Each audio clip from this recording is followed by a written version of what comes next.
In a somewhat mind-blowing segment on Late Night with Stephen Colbert, Jerry Seinfeld publicly reckoned with Bill Cosby's disturbing fall from grace and whether it means that the comedian's past work has been irrevocably compromised. The conversation started with Stephen Colbert telling Seinfeld that, although he grew up on a steady diet of Bill Cosby stand-up albums, he can no longer listen to the comedian. "I can't separate it," said Colbert of the disturbing rape allegations that dozens of women have lobbed at Cosby.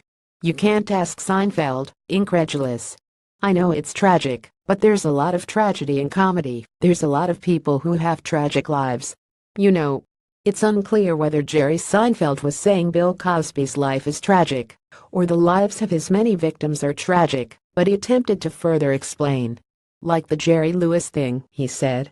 "You read the thing about how he didn't include his sons in his will. Did you see that item?" "Yes, I did see it," said Colbert.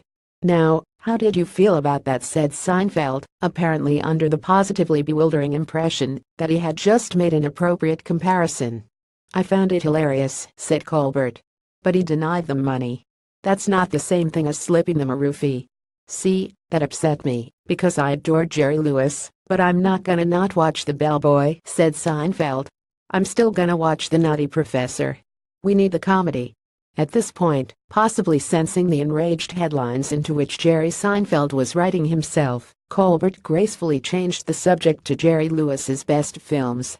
Immediately following the next commercial break, however, Seinfeld broached the topic once more, and, for a moment, it appeared that the iconic comedian had changed his mind. "I realized during the commercials, I can't separate Bill Cosby's work from the rape allegations either," said Seinfeld. "Now that you've said it and I've thought about it, and I haven't listened to any of that stuff, I realized it would bother me." He then goes on to question his own discomfort with Cosby, asking whether we should separate the work from the artist. "Should the comedic work stand on its own separate from the criminality?" asked Seinfeld. He told a lot of personal stories about his life.